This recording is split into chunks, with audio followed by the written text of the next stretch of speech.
So moving on to the next thing, sir, can you also describe us your experience of being recommended by the Service Selection Board for the Indian Air Force, as you have already told us?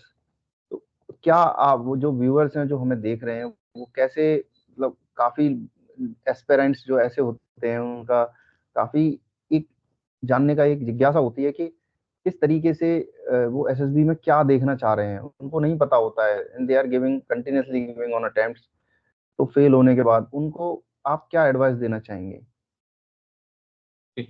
तो मैंने SSB 2017 में दी थी graduation के बाद। तो वो एफकेट का examination होता है, जैसे एसएसबी में it is way of that interview to get into the services, army and air force और नेवी।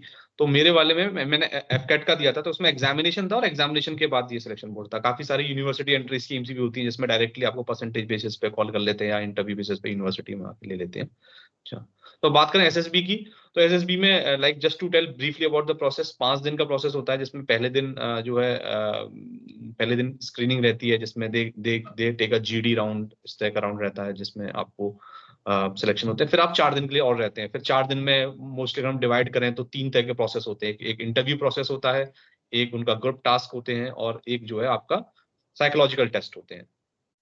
तो देखिए, they have got their own the service selection board have got their own way of evaluating candidates की भाई मैं इसमें किस तरह की चीजें देख रहा हूँ और क्या वो कंसिस्टेंसी देख रहा हूँ अक्रॉस डायमेंशंस, जैसे उसकी पर्सनालिटी किस तरह की है।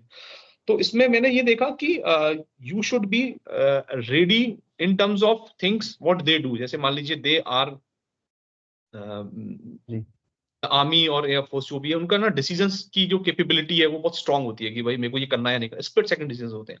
तो फिर आपकी पर्सनालिटी भी उस तरह की होनी चाहिए कि you are able to spontaneously react to situations. ठीक है, you should have that in you. चाहे आप तीनों उसमें देख लीजिए, आप वहां पर वर्ड्स इतनी जल्दी आते हैं, you have to write answers. फिर जीडी में you have to be spontaneous, group task में also you are interacting with people. तो आप वो स्पॉन्टेनियस, वो एजिलिटी आपके अंदर होनी चाहिए। ठीक है, और वो फिर तब होगी अगर आप उसको अपनी लाइफ में लेके आए कि वो एजिलिटी आप दिखा तभी पाओगे जब आपकी लाइफ में होगी। अब लाइफ में कैसे होगी कि जब आप अपने आप को डाइवर्स एक्टिविटी में इन्वॉल्व करें। ठीक है, when you are in your doing your 10th और doing your 12th, you should be apart from education, you should be equally focused on sports, you should be equally focused on other extracurricular activities, you should be have that kind of tenacity to adapt to different situations। दूसरी चीज मैं कहूंगा कि देखिए सबका अपना model है, मैं अपने मॉडल के हिसाब से बता रहा हूँ।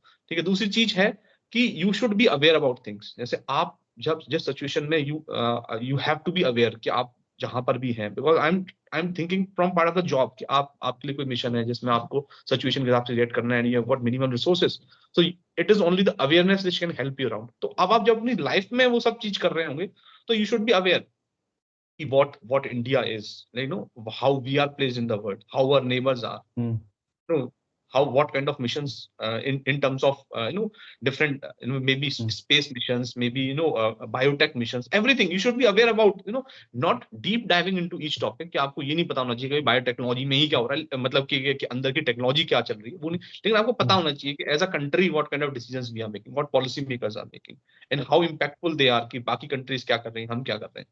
तो वो अवेयरनेस आपके अंदर हमेशा होनी चाहिए in terms of your history, in terms of geography, in terms of your administrative setup, criminal justice system. तो सब चीज की अवेयरनेस होनी चाहिए आपको, है ना, कि ताकि आप वो चीज को अपने आप को प्रेजेंट कर पाए और आप सिचुएशन के हिसाब से रिएक्ट कर पाए। तीसरी चीज मैं बोलूंगा कि आप you should not have doubt on yourself, कि आपको डाउट नहीं होना चाहिए। यू शुड आप मान लीजिए आपकी लाइफ में कोई नेगेटिव इवेंट्स हुए हैं तो you need not present them in front of others कि भाई ये मेरी लाइफ में नेगेटिव इवेंट हुआ या हुआ। You have that positive frame of mind कि I can do these things, so they don't need someone, मतलब आप एक अपना सॉरी फिगर नहीं कट कर सकते वहां पे। you need to show positive outlook कि given the situations you are in, the kind of background you come from, you made some positive decisions, you are doing positive in life and you are positive about life। तो वो positive frame of mind होना चाहिए, एक awareness होनी चाहिए। ठीक है, and you need to have a good I would say एक साउंड बॉडी भी होनी चाहिए, that you are able to do those stuff physically as well। तो all in all I would say they need a very holistic profile, और फिर ये भी है कि आप जब आपको मल्टीपल डायमेंशन में टेस्ट करें तो कंसिस्टेंसी होनी चाहिए आपकी हर प्रोफाइल में। जैसे आप जैसा साइकोलॉजिकल टेस्ट में बिहेव कर रहे हैं, आप इंटरव्यू में जैसा बिहेवियर ग्रुप तो एक कंसिस्टेंसी होनी चाहिए कि आप किस तरह की पर्सनैलिटी प्रोजेक्ट कर रहे हैं वहाँ पे। तो वो सारी चीजें होनी चाहिए and you should be smart to adept to situations. जैसे कि मैं बताऊं कि मैं जस्ट एक एग्जांपल दूंगा कि मैं ज्यादा नॉवेल्स नहीं पढ़ता था, तो अब उनको नॉवेल्स, जैसे नॉवेल्स का क्या होता है कि the people take it in that way कि भाई नॉवेल्स वो लोग पढ़ते हैं जिनमें उतना पेशेंस होता है कि नॉवेल्स पढ़ने। आजकल लोग मूवीज देख लेते हैं या फिर शॉर्ट्स जी रीड देख रहे थे। तो मैंने क्या करा था, मैं नॉवेल्स नहीं पढ़ता, तो मैंने हिसाब से क्रिएट करा कि मैं नॉवेल्स की समरी पढ़ गया था। वहां पे उन्होंने पूछा डू यू रीड नॉवेल्स, तो भाई मैंने वो नॉवेल्स की जिनकी समरी पढ़ रखी है वो बता दिया। उन्होंने मेरी थोड़ी स्टोरी भी पूछी तो मैंने वो समरी बता दी। अब आप मान लो मैं नहीं पढ़ रहा हूँ, मान लो मैं उस हिसाब से रिएक्ट नहीं कर रहा, लेकिन वो पता होना चाहिए ना कि एंड स्टेट क्या है, मतलब वो चाहते क्या है। At least I am able to wear that cape over me, what they want to see. I am able to fake it till you make it. जी so that's very well explained. I would also suggest the viewers to focus apart from focusing on the preparation or the process of the examination, they should also focus on the job aspect. They should know that what the job they will be doing when they get selected. So thanks very much for that, sir. इससे हमें ये देखने को मिलता है कि जो aspirants जो प्रिपेयर कर रहे हैं डिफेंस एग्जाम्स के लिए, वो मैं देखता हूँ कि ज़्यादातर वो एग्जामिनेशन प्रोसेस पे ही फोकस करते रह जाते हैं and they generally get conference out in the service selection board interview, क्योंकि वो मुझे लगता है कि एक कांस्टेंट लर्निंग प्रोसेस है.